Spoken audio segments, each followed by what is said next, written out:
Namo Ayaryanam, Namo Vajrayanam, Namo Loe Sauvasahunam, Eso Panchanamukaro, Sauva Pava Panasanam, Mangalanam Chasavesim, Padamam Havai Mangalam, Om Namo Bhagavate Vasudevaya, Om Namah Shivaya. Jai Sachidanand. Jai Sachidanand, everybody. Our today's topic is 9 most valued diamonds given by Param Pujya Sri Dada Bhagwan. Last time, we remember, we had very marvelous and influential session from Dr. Sejal on Trimantra and prayer to the pure soul. This time, we are conducting this in the module holistic prayers, and it is the greatest gift to the entire mankind by the enlightened being. Our today's speaker is Dr. Sejal from California. She is associated with the field of medical science, and it is really very wonderful thing that she has grasped this metaphysical and absolute science so nicely, and she has been gifted naturally to reflect it so effectively. We welcome you, Dr. Sejal. I think our other participants will join shortly, but we have to start our journey. And those who could not, they can watch it live on YouTube. We are also on YouTube live. Thank you very much. Over to you, Dr. Sejal. Welcome. Thank you very much. Thank you. Jai Sachidanand. It was a very kind intro, but there's a lot to learn in this, and it's a progressive journey for all of us. So to get started, what are the 9 diamonds? Dada Bhagwan has termed this the Nav Kalam, which means literally 9 diamonds. Well, not diamonds, but kalam is a conduct of life. And so, oh, so are you guys able to see just my screen, or are you also able to see my notes? We see your notes as well. I think if you swap displays, we should get the full view. Okay. Huh.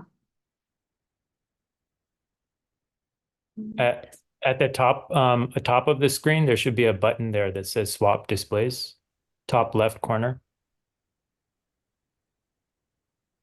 Oh, swap displays. Okay. Sorry, I thought I was watching it was just for me. Do the notes disturb you guys, or are you guys able to see it properly? No, if you want, you can keep it there. It's no problem. Okay. I can switch between. I apologize. So the 9 distinctive intentions or prayers actually are actions and thoughts in all aspects of your life journey. And they're introduced to us through the grace of Dada Bhagwan. These all prayers are non-denominational. So that means that the concept is to visualize or have the intention of your given God, spirit, Lord, Master, or the absolute pure being that resides in you. And many cultures call that the pure soul. The divine prayers of the 9 diamonds are to be done by focusing in the inner divinity. And that is to what aspect of your spiritual journey that you consider your divinity within oneself.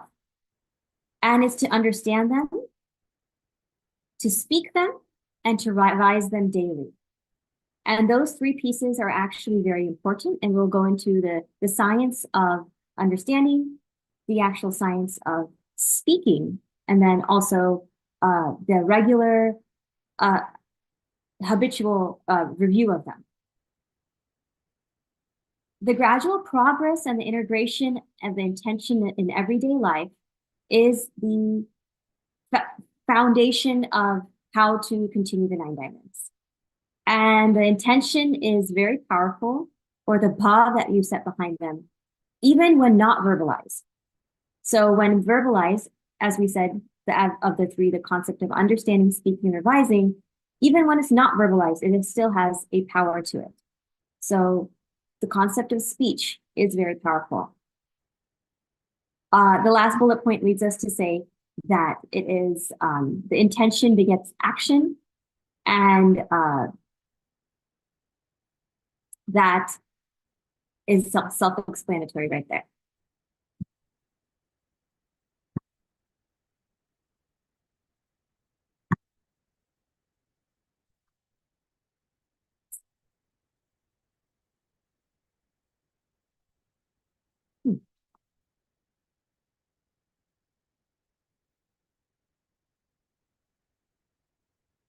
The divine prayers are quite beneficial. They, if recited daily for the welfare of the world and for the welfare of oneself, is definitely attained. Now, Dadaji has provided the extract of all the scriptures. And, oh.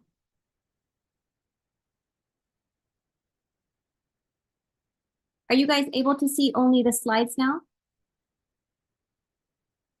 Yeah, very visible and readable. Okay. And Dadaji has provided the extract of all scriptures. This is the Vedants, the Upanishads, all scriptures that have preceded his being, and in all the religion aspects, within all the 9 diamonds, which is quite powerful. These prayers purify the mind, and they spread friendship and brotherhood among mankind. Through this prayer, such causes are imbibed, and as a result, one can get a rebirth in a congenial background for spiritual advancement and ultimate liberation. So the foundation is the understanding of reincarnation and how cause, effect, and karma do affect future lives. So this prayer mitigates the vibrations of enmity and illuminates conduct and mind and speech.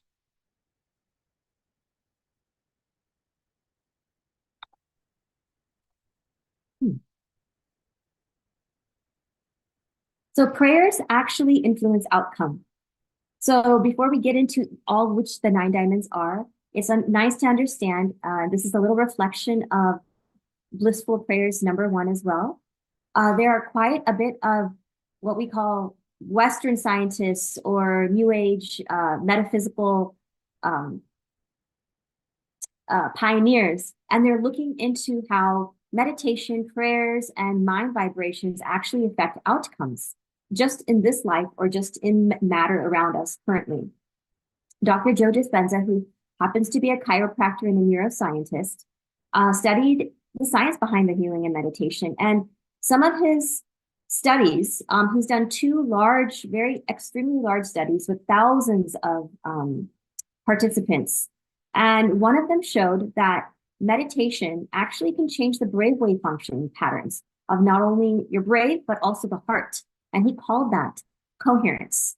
And it was called coherence healing, because every time that you were able to get to a certain point of meditation, and in his practice, he was studying Kundalini meditation with mind and brainwave interactions. And he was able to see that the non-coherent waves, after meditating into his particular program, were able to be healed, and people would get the physical positive outcomes of that too in their bodies. And there's also other concepts like the law of attraction, and that concept is you have an intention and you attract it. So the concept is having this intention of a non-violent leading life in all aspects of life. Oops, I'm sorry. I'm not sure what's going on. Hold on. Sorry.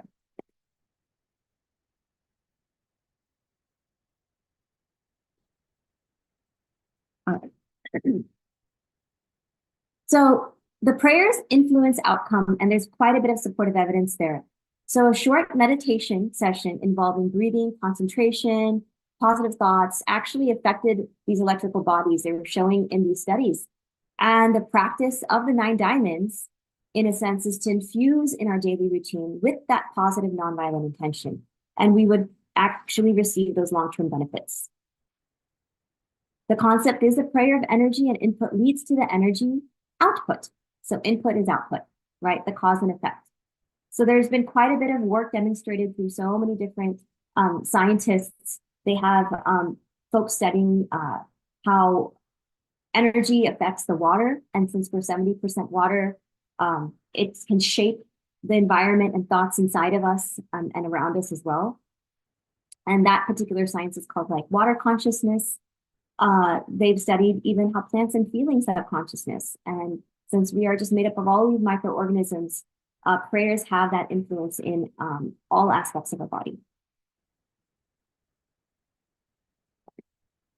So the 9 divine prayers are protective. As an umbrella, this is kind of how the metaphor is. So the rain cannot be stopped during a storm. So you're going to constantly get the effects of the storm, but you can get less wet and you can be protected. You can be in a shelter. You can be in under an umbrella. And that particular raincoat is similar to how the prayer would insulate yourself from the harmful effects of the vibrations around you or the incoherent vibrations around that body. And through these prayers, one would experience gradual elimination of all negative vibrations through sorrow, contempt, enmity, all the harshnessness that's around. Those would also be disposed of. And making the 9 heartily declarations of the 9 conduct would in presence of the one soul, in presence of that divinity, with that bhav, would weaken the endorsement of the bad behaviors. And hence the karmic bondage is avoided or weakened. So the effects are lessened for that negative vibration to come upon one. So, and the prayer is unique. It's divine, it's effective, and the remedy for one's spiritual advancement when it's done with heart and sincerity and devotion.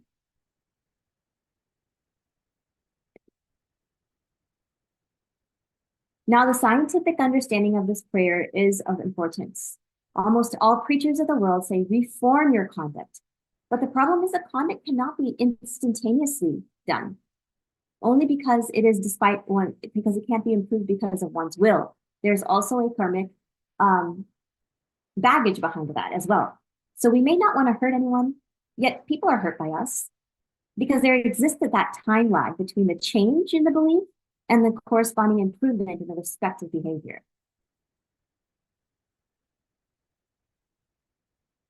I do really like this particular, that photo, that clip art was actually, it doesn't encompass all religions, but it has quite a bit of them. And it shows that there is a spiritual journey or progress all through different ways. And based on the belief, there is a behavior. And based on their belief is how they would behave in their daily lives. The science of aspirational 9 prayers for self-improvement is through revisiting the convictions, through revisiting the 9 particular pieces that Dada has unveiled to us. It's long-term and it's gradual. So let's get to it. It is important to have that basic understanding. So there is a cause behind every effect, and our present life is the effect of the causes shown in our previous births, as we've mentioned. So the mind, speech, body assembly of this birth is the form of a discharge that has been charged in the previous birth. And that is the effect of things that were created in the previous births. And that calls us the natural law principle, where there cannot be a change in the given effect or discharge, but the result, the output, can be changed in how new programs are put in. So considering the new charging. So having this prayer, the intention or the non-violent bhav is actually putting the new charge in. And every human being has an authority to cherish for desired intent or an inner purpose. So nature's law is you reap what you sow. So let's get started with those intentions. Number 1 is to not hurt ego of any living being. Would somebody like to read this particular blissful prayer? Sure. O Supreme God within me, may you bless me with such an infinite inner strength as would restrain me from hurting, causing someone to hurt, or supporting someone hurting, even slightly, the ego of any living being.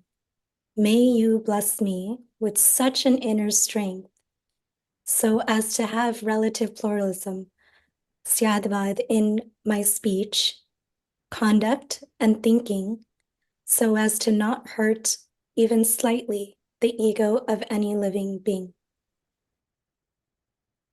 Thank you. That was really well read. So this particular prayer, number 1, has a very utmost importance of not to hurt the ego of a living being. If a person even feels that it's been hurt, that is considered that their ego has been hurt. So Dada has given this concept of having the 3 prongs, as with your mind, your speech, your conduct, and even your thinking, to not hurt this, even slightly, the ego of any living being. Now, the ego of every being is considered your I-ness, or whenever you say I or mine. So we cannot be happy by hurting the ego of any of those living beings. So the fundamental purpose of life can not only be attained, but you would, and when no one gets hurt. If you hurt someone's ego, one would feel alienated to you. Further, they would harbor enmity to you. And that will create hurdles and karmic bondage for you for your path of spiritual progress, which you would have to resolve. Ego hurt by speech. So if some situation a person needs to be reprimanded, we could deal with him in such a way that the ego is not hurt. So the diamonds, the first 3 diamonds, help in this particular situation. So when with this prayer, it goes in nature that we don't have consent or intention of hurting the ego of a person. Separately, if one's ego is hurt, we are absolved by the act of non-ratifying our own mistake.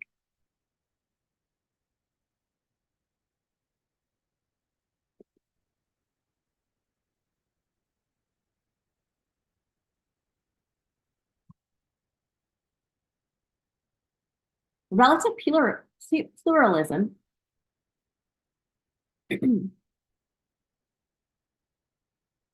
means to speak and think and behave in such a way that not any being is hurt in any way.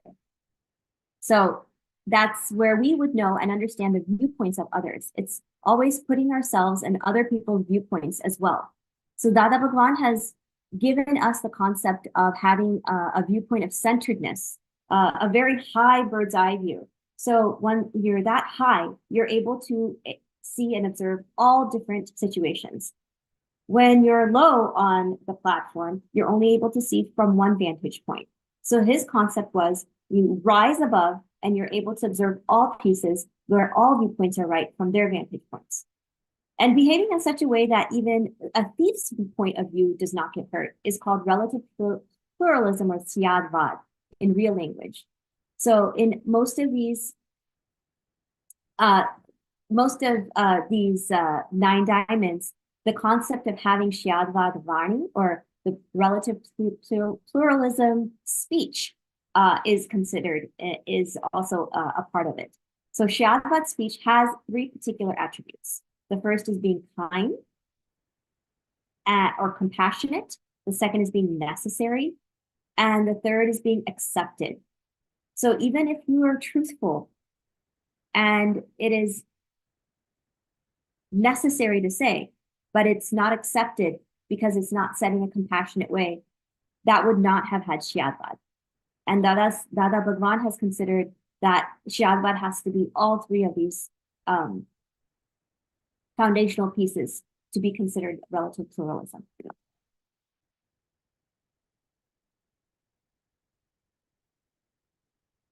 The second qalam, the second conduct, is to not hurt the viewpoint of any religion or belief system.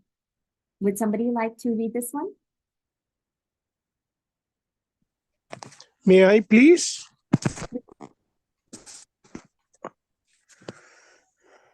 O Supreme God, within me. Give me infinite inner strength so as not to hurt, nor cause someone to hurt, nor support anyone hurting, even to the slightest extent. The foundation or viewpoint of any religion or belief system.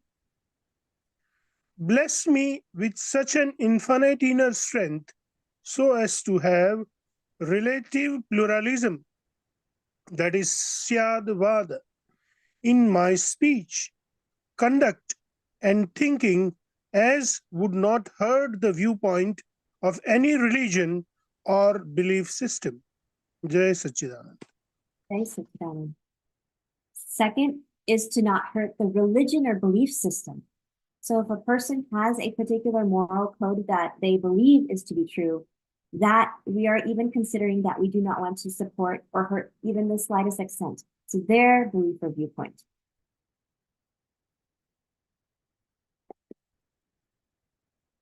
Sorry about not sure what happened with the font, but to not hurt any viewpoint or any religion belief system is very important. That's why it's put as the second kalam.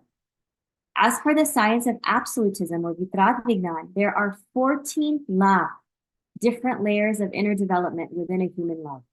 So people fall within these categories, and based on where they fall, that is where their viewpoint or progress and understanding develops too. So based on your standard in spiritual development, just like different grade levels, not one is better than the other, but one leads and supports the other. That is their standard of understanding. So based on that, we have to have an acceptance of it. So according to one level of that spiritual standard, a person would accept a particular religion, a belief system, or a guru. Dadaji explained that we need to understand all religions and belief systems, and they're all correct. So that heterogeneity should be gracefully accepted.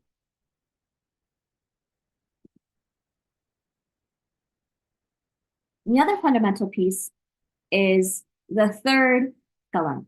That's refraining or criticizing from any religious leaders. Would somebody like to read this one?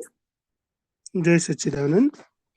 O Supreme God within me, may you bless me with such an infinite inner strength as would restrain me from uttering untrue adverse things, offending or showing disrespect towards any living being, preacher, monk, nun, or a religious leader. Jai Sachidanand. Jai Sachidanand. So you may think that the very first one had already been considered with religion, but that was the belief religion and the belief system or the actual religious category of a particular person. Now this is regarding the leaders themselves or anyone who considers themselves in a state of being able to lead.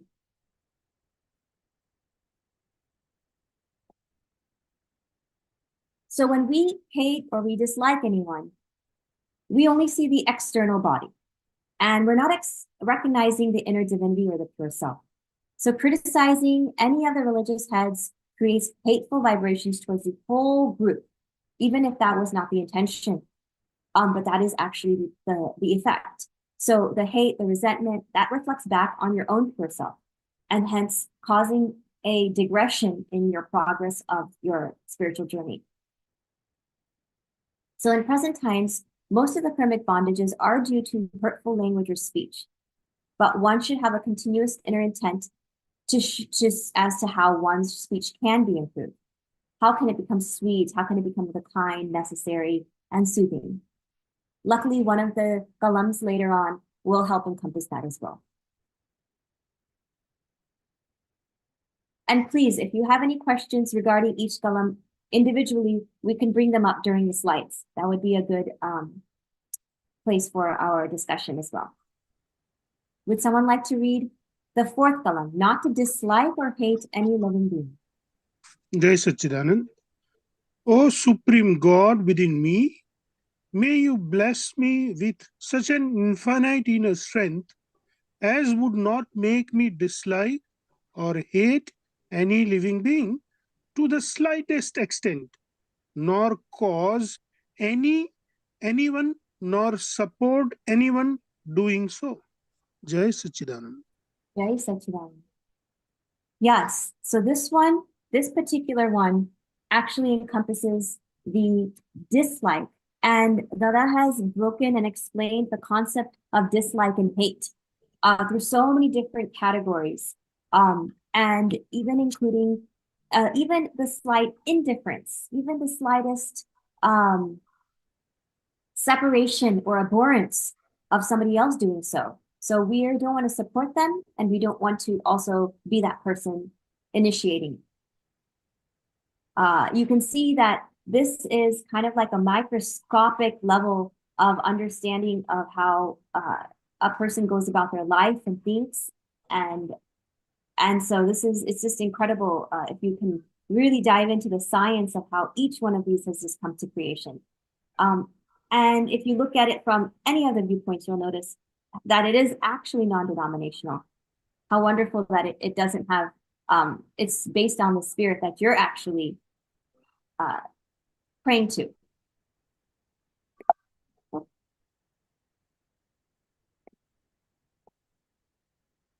If there's a dislike or hate towards any living being, then in such a situation, we should repent it within ourselves and set a resolution for it not to occur again under any circumstance. That repentance, that concept of being able to ask for that forgiveness about it, is showing that you recognize that it was a mistake and you intend not to repeat that mistake again. God, or that spirit, lives in all the living creatures. Hence, hating them means hating the God. And that is not the purpose. The journey is to have the unity.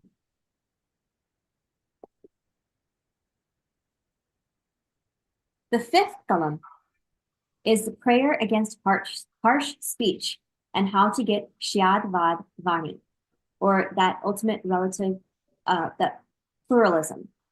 How would someone like to read on this one? Jai Sachidanand. O Supreme God within me, may you bless me with such an infinite strength as would restrain me from speaking, causing someone to speak, or supporting someone speaking harsh, critical, or biting language to anyone. Give me the inner strength to speak soft, pure-hearted language, even if someone is speaking harsh, critical, or biting language. Jai Sachidanand. Yes, this one is very, very fundamental in just how we lead our lives all the time. Dada has said the word is our world. And that in itself explains so much. So having this concept of having that Shyad Vad Vani, the kind, compassionate, necessary, and acceptable language is a journey for all of us.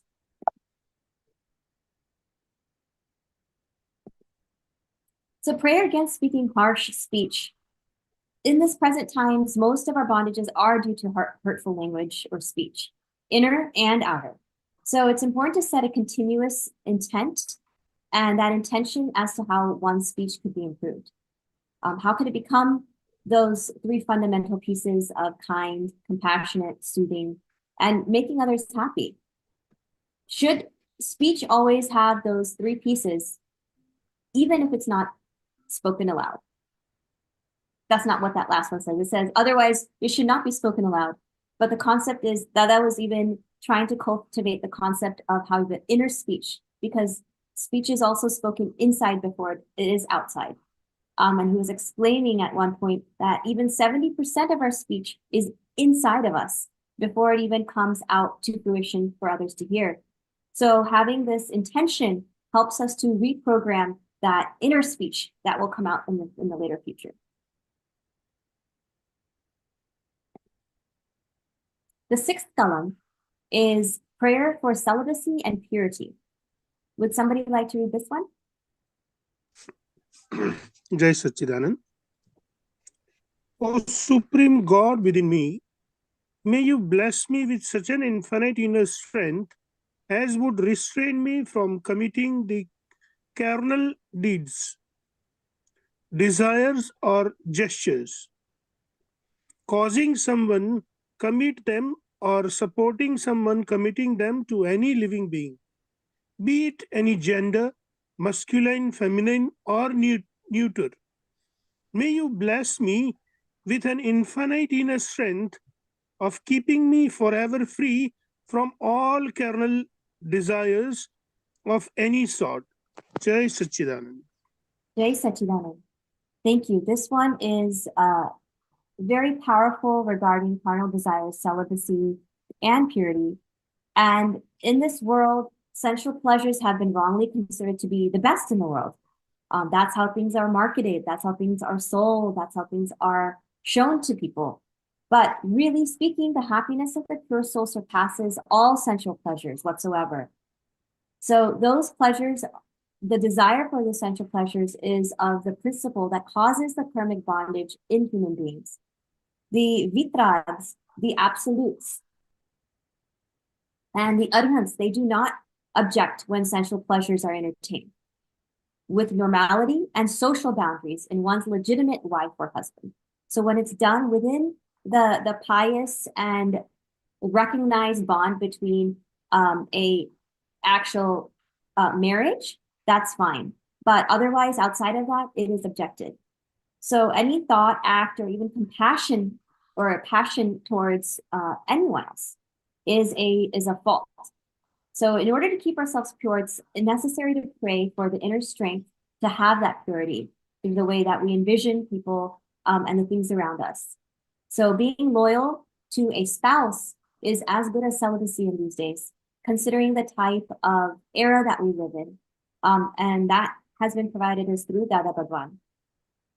So in even the slightest sense, even like the least common denominator is at least having that loyalty for that partner that you are with.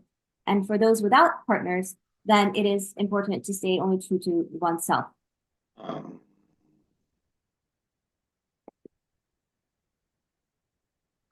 Dada Bhagwan has revealed that there is a polluted vision, in a sense. He's called it polluted vision, is a direct cause, a direct ticket to hell.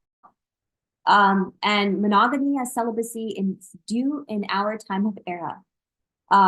Extramarital relations are the causes of leading directly to hell. So Jnani Purush and the Vitrag gods have described lustful, thoughtful carnal desires for women and men as the biggest danger in Kali Yuga. Kali Yuga is the current era of this time cycle that we are in. So where vision is polluted, there's instant remorse is prescribed. So the prescription or the cure for this concept of the vision, incorrect vision, is to have that repentance. And through this particular prayer, you can pray on that.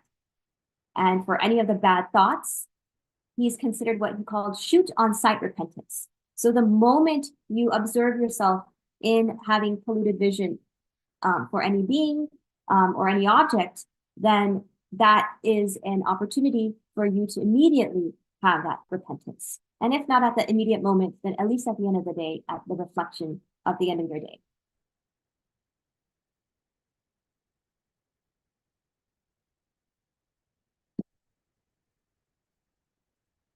The seventh prayer, the seventh blissful prayer, can somebody kindly read this one? Jai Sachidanand. O Supreme God within me, may you bless me with such an infinite inner strength to control my excessive temptation towards any particular taste of food. Give me the strength to take wholesome food, having a balance of all the tastes. Yes. This photo is also very enticing. It's perfect because it has a it's the base is nature, and the concept is to have whole, nutritious, natural food derived from the earth in its closest to its true form that it comes in. So this prayer is to control excessive temptation towards any particular taste of food.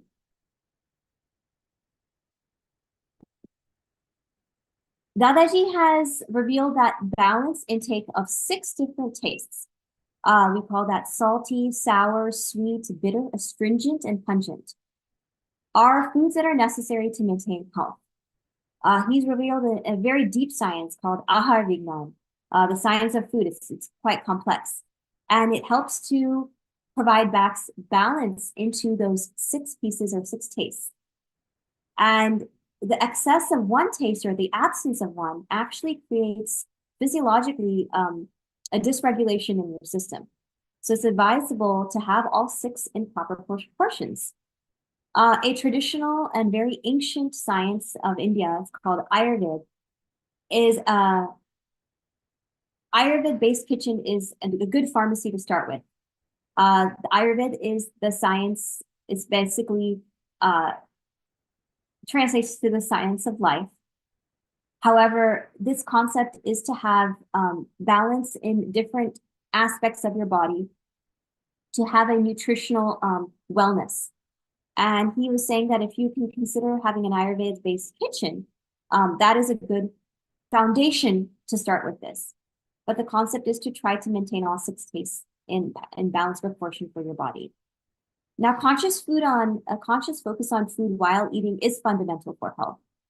Currently, people will be on their phones or distracted in conversation or on the TV or watching a movie. Engaging in these things actually has a very high vibrational impact on the food that is being eaten, since this is the only time in your body that you are putting in conscious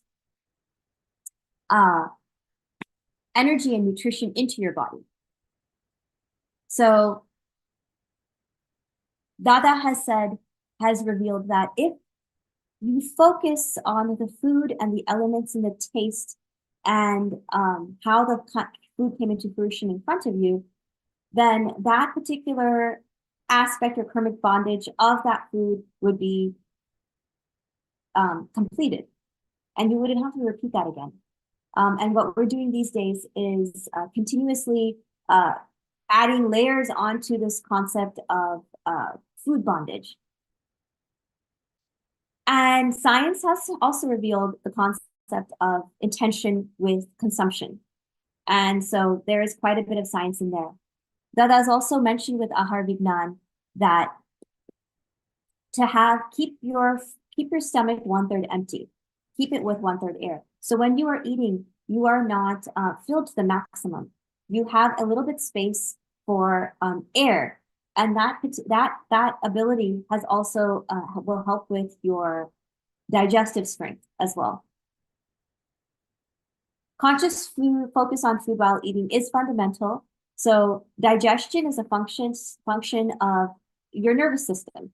There is a path in your system called your parasympathetic or your rest and recovery system. And when focusing on the food, you're allowing that natural system to properly function. When you're engaged in a distracting conversation or a stressful event while you're trying to eat, you're actually using another part of your nervous system, and it's taking away the energy of your proper functionality of your digestive tract. So conscious focus during meals involves not relishing the thought of other foods. And that's also a case of where if you're eating one ice cream flavor, you're considering something else that you haven't eaten. Or if you're eating dinner, you're thinking of dessert. Or if you're thinking of lunch, you're not focusing on the lunch you're eating now because you had such a great lunch the day before. Those pieces are actually very distracting even of the nutritional balance coming into your body. So the concept is to focus on the food and the item that is actually being relinquished in front of you at that moment. To not put in more causes and just to dissolve the effect that you are having with that food. Number 8 is showing no disregard to any being living or dead. Could someone kindly read this one? Jai Sachidanand.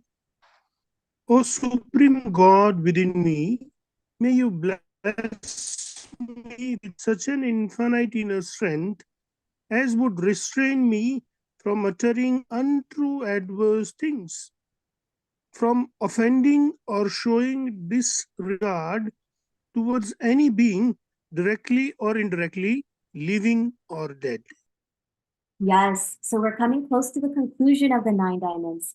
And this one, Dada Bhagwan has considered all beings in the past, previous, in history, and currently in front of you. So for all the previous 7 diamonds, if it didn't capture this one captures the end of it, of blessing the infinite place of having your mind, your speech, your body, of not being in any level indifferent or offensive to any of the creatures that were living or dead. So this could be political leaders, people in social media, anyone that is even indirectly connected to you. So this keeps even your thoughts and your actions to restrain from being nonviolent in any way. So uttering the offensive words or actions in any manner towards a creature living or dead rebounds adversely in oneself first. So this, again, applies to both the living and those who have passed. If you abuse a person by their name, then you are guilty of creating a negative cause for the future towards yourself regarding that particular subject of abuse. So if you want to be absolved or away from those pieces, that would be a good place for you to start to not integrating those negative thoughts on that particular subject matter. And the concept of applying to a past person is that the soul actually exists somewhere else in our universe. So it can still be affected. There is still that level of connection. So Dada Bhagwan has just given this very simple prescription of repenting on it, especially if you see it, and then definitely having that intention to not repeat those mistakes again.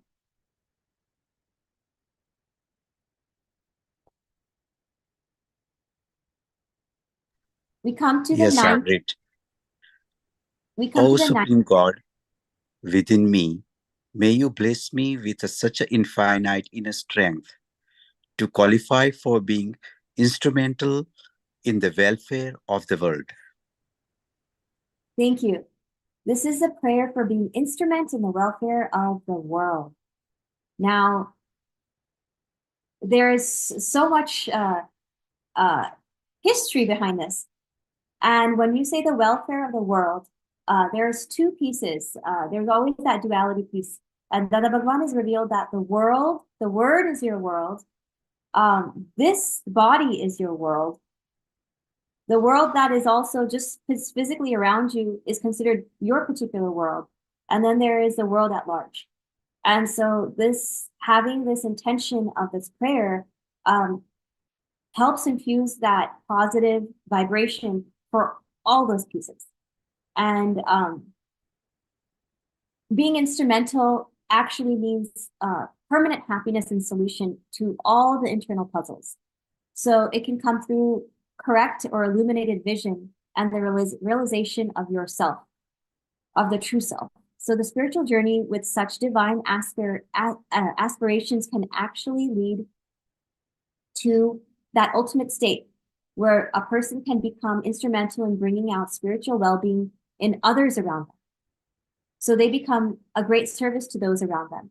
So to put simply, when you put this particular intention in place of being nonviolent and wanting to be of welfare to others around you, you naturally will bring out that spirit and have that vibration towards people around you. So your own welfare is automatically taken care in your own wish for the welfare of the world. Kind of like a Russian doll, like one encompasses the other. So this prayer actually resonates effects in your own world, your own body, and the world at large around you. As Dada said, you are your world, and the prayer resonates positive effects in your own body. And he's mentioned that charity begins at home. So if you consider home as yourself, and these prayers of nonviolent intentions begins here, then it will definitely have that positive effect to those in the relationships around you.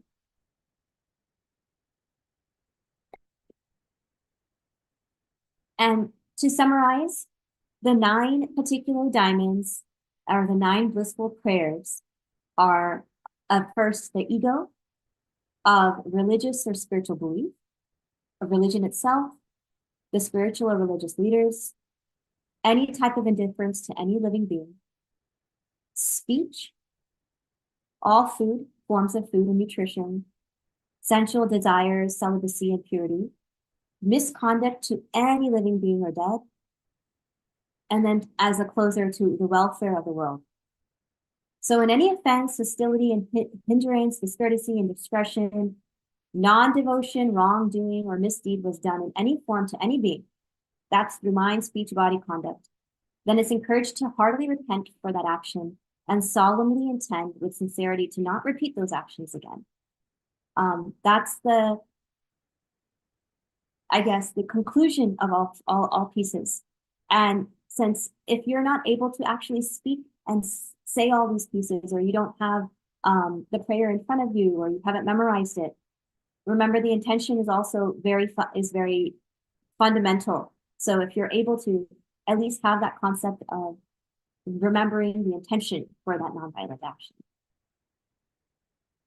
So cause always results in effects, and the input of positive prayers of the 9 diamonds as a new cause actually reap and help sow new positive effects.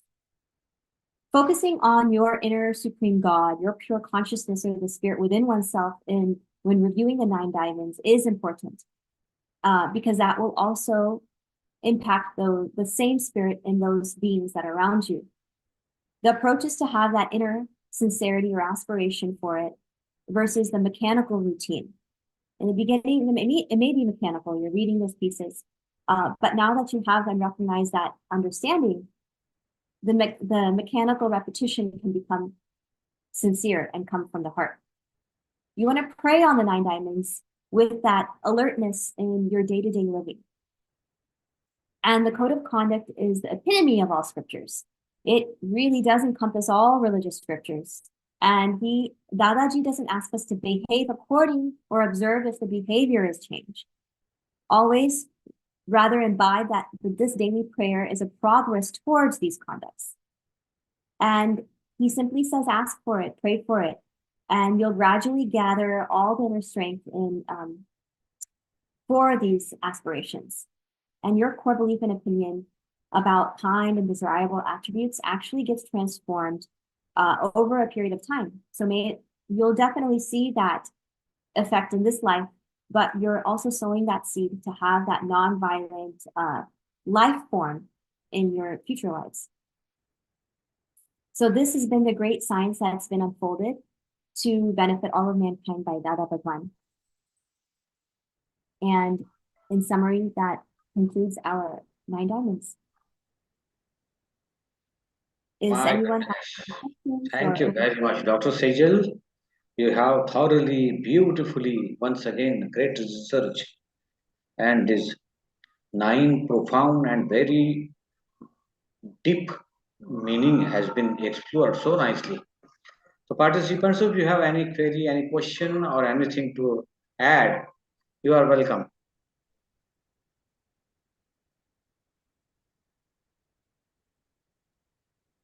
Yes, anybody?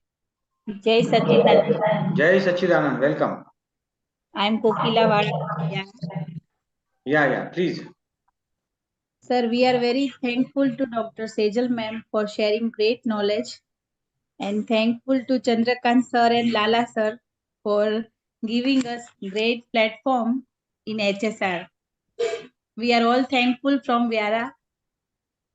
Thank you very much. We are all instruments. Huh? Thanks for your positive, good remarks. So this was really very amazing presentation. And yes, anybody has anything to ask?